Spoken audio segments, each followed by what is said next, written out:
Hi guys, Lynn Abrams here from Straight Razor Play, Straight Razor Designs. Today we're going to do a video on stropping. And so hopefully I can cover hanging strops and loom strops, as well as the backside of strops, and we can talk maybe even about touching up in addition to stropping. But the main thing I want to get across today, especially for you new guys, is just the basic act of stropping your razor. Strop is a necessary tool. It performs the final polish on your razor's edge every day before you shave with it. So it's something that really is in your best interest to get down your technique as soon as you can when starting out in this sport. So here we go. Alright, so when we talk about strops, one of the more popular strops that's out there, and this, I think the majority of the guys probably use these, but it's called a hanging strop. Okay, and the hanging strops typically are around 24 inches in length overall, and they range pretty much, I've seen them from 1.5 inches in width to 3 is probably the biggest. When you get beyond 3 inches in width, they really do start to cup a little bit. I don't know if you can see that, but for the most part, a regular hanging strop, if left hanging all the time, usually up to 3 inches, will not cup. And one of the things I like about the 3-inch strop a lot is the fact that most of the razors out there are about 3 inches in length. Okay, and so that makes it really a nice, easy stropping stroke. You don't have to worry about X strokes coming back and forth. Okay, you know, you can if you want to. You can do the windshield wiper type effect, but basically you can get away with just coming up and down on your strop. Now, the hanging strops, I hang mine in my bathroom underneath the sink. And what I use to affix them to the sink is a little 1/2-inch coffee cup brass hook.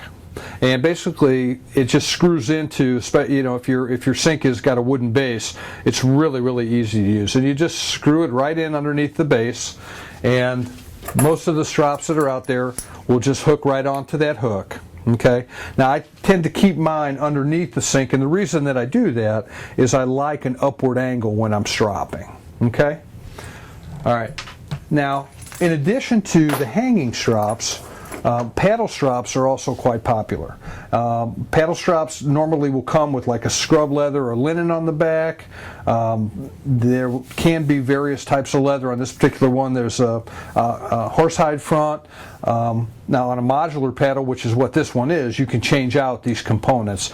But for the most part, the paddle strop is what it is. It's a flat paddle, most of them made out of wood. Some have the indentations here where it's cut into them that give them a little bit of flex. Some don't. I find that little bit of flex is really nice, although you're really not pressing that hard when you're stropping. Okay, these are also excellent for travel. In addition to that type of paddle strop, we have what's called a loom strop. And this is a Maestro Levy loom strop. It's a shorter one. It's only about 8-9 inches long, by a little bit over about 2.5. So it's really a nice strop to use. It's a really soft, supple leather, and it has some chromium oxide on the back that you can use for refreshing. Okay, not as much if you use a linen side and the leather side for your everyday stropping. This isn't so much for that because the chromium oxide is more refresher.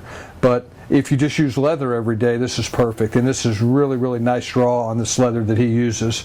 And he also makes this other smaller, I say in jest, variety of strops. This is the really long loom strop. This is 3 inches wide by almost 24 inches in length.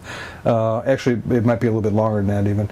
But this is just a fun strop to use for every day. Now, they're not cheap, so I wouldn't recommend them for everybody, but because I hone and strop so many razors, it's really a nice strop to use for me.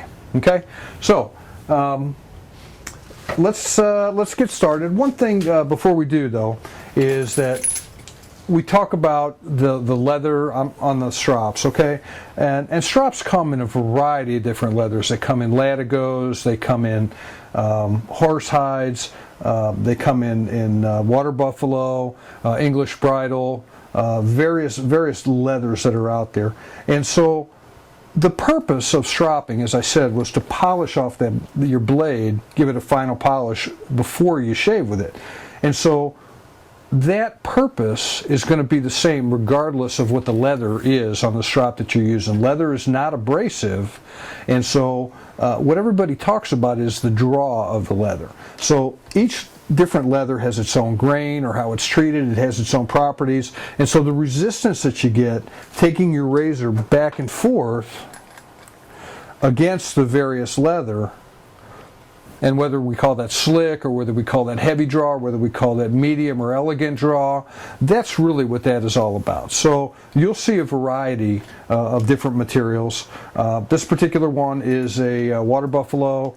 In addition to that, I have a black latigo here, and in addition to that one, I have an English bridle. Okay, English bridle probably is a medium draw. The water buffalo and the black latigo are both heavier draws. Okay, another thing to talk about on your hanging strops is the material on the back. Okay, so a lot of people will use materials from even the old-time real linen to cotton canvases to the newer poly webbing. It wasn't but just a couple of years ago I introduced the poly webbing into our environment, and it's got a funny zippy sound, but it works really, really well. And it takes pastes, and whether it be the crayon paste or the paste, it takes them very, very well either on this side or on the reverse side if you want to use that for refreshing your razors. Okay, now another really nice second material. This is really almost a cotton canvas. It would be what people refer to as the canvas side or the linen side of your strop.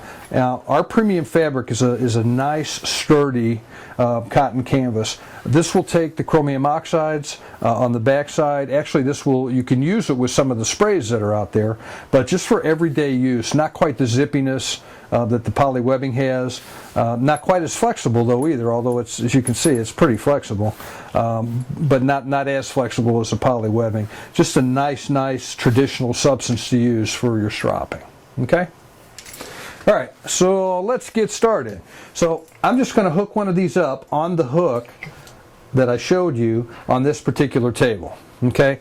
Now, as you can see, that allows me to elevate the handle end. So whether you're using D-rings or a handle, or even if you're just holding on the ones that don't have D-rings or a handle, this elevation I like the best for everyday stropping. Okay? So let's go to basics, and then we're going to pick this strop back up. It's really, really important, okay, to get a decent grip on your razor when you're stropping. And I know there's videos out there that have shown this before, but the key to stropping is that you don't want to use too little pressure. You don't want to be tentative. That'll cause you to cut your strop.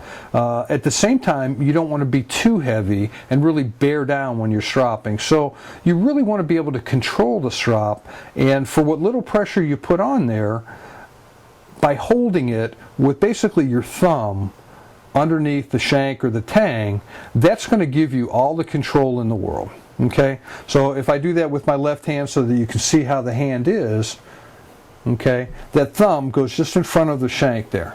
Okay? And as you can see, the razor's just resting in my hand. Some people will leave the handle trailing off this way and rest it that way as they come back and forth. Some will keep it closed this way as they bring it back and forth. So I wanted to be able to show you this on the front side of the hand. On the back side of the hand, basically, really what we're looking at is just this. If I were to hold the razor in between these two fingers with my thumb underneath the tang right there by the gems of this particular razor, and my finger across the top, this allows me to take the razor and pull it towards me, to flip it over, take it back, flip it on its spine, pull it towards me, flip it on its spine, push it away. And this motion is really what stropping is all about. You don't have to really turn the hand, okay?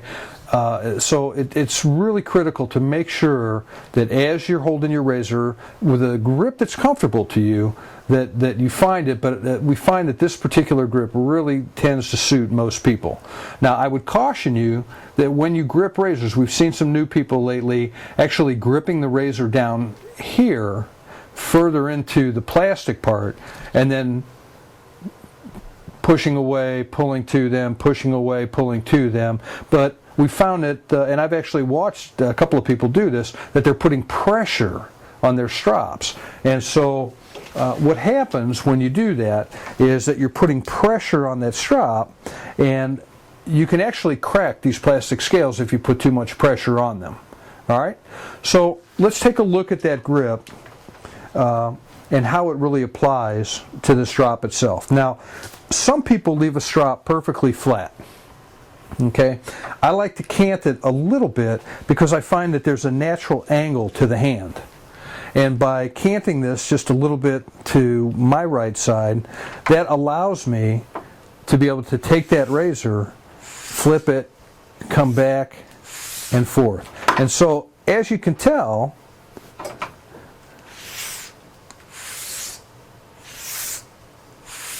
I'm rolling it on the spine, and I'm actually taking my motion forward in either direction before the razor hits the leather. Okay?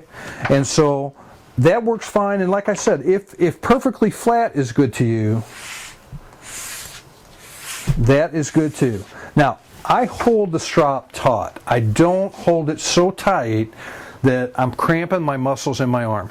The strop is going to have a natural give or bend to it as I take the razor back and forth anyway, and so that doesn't hurt anything. Bearing down really hard is a lot of times, particularly if you're bearing down and you lift up at the end of the razor on a stroke, that's where the new guys come in and they'll actually curl or roll that edge. Okay? So, key things: spine of the razor and edge need to be on the strop. Flip it on the spine and come back. You see a lot of people on TV going fast, fast, fast. Fast is not the key. A nice steady rhythm is the key. So if you're going to try and get it down,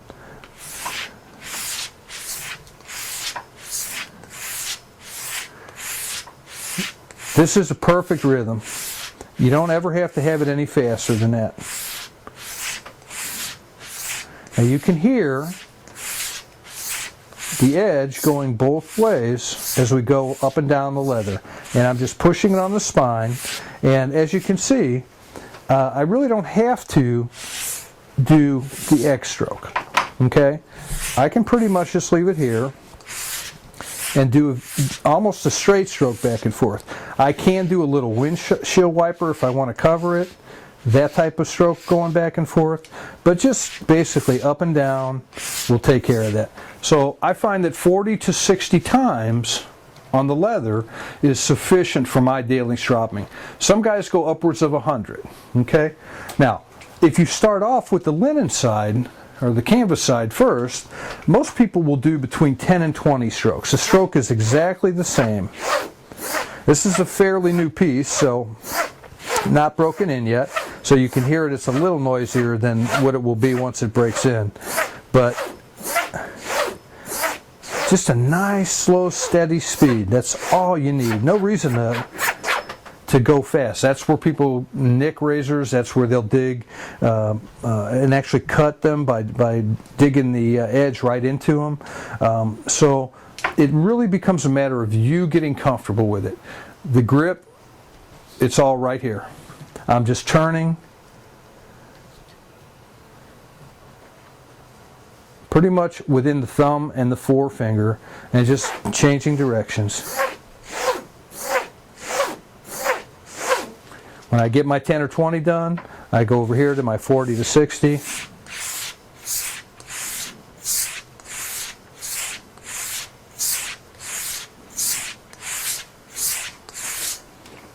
And that pretty much is it. Once we do that, I'm ready to shave. And that's all you really need from the standpoint of a hanging strop.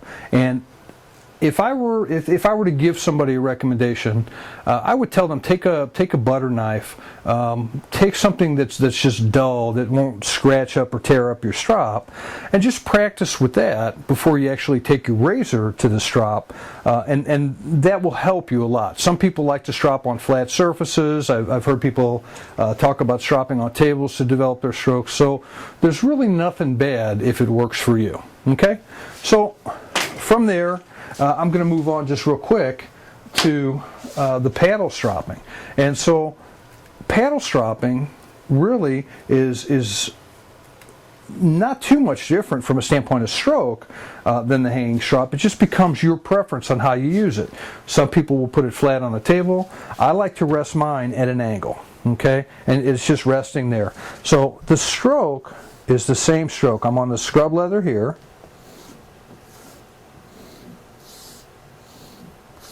And you can see there's virtually no bend because I'm not putting a lot of pressure. There is a little, but that's a little. I'm not bearing down, and it's just a nice smooth stroke. When I get my 10 to 20 in on here, I'm just going to flip it over.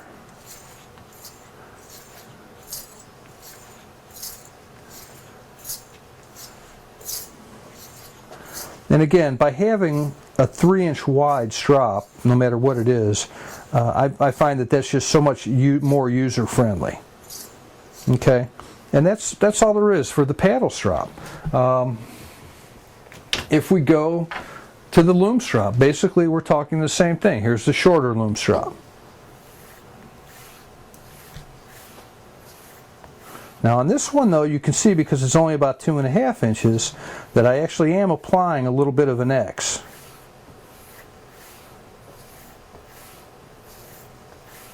But again, a nice rhythm, roll on the spine, have that motion going as your blade edge touches down, and it just will work really well for you. Okay? And that's the smaller loom strop. And we have the monster. And the monster just gives you all the space in the world to work with.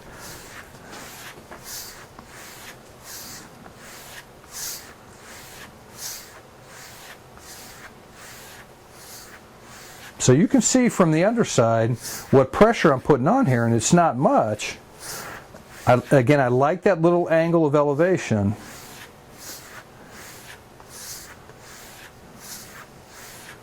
And that would be it. I would just hit this 40 to 60 times before I'm ready to shave, and we're good to go. And that's all there is on that one. So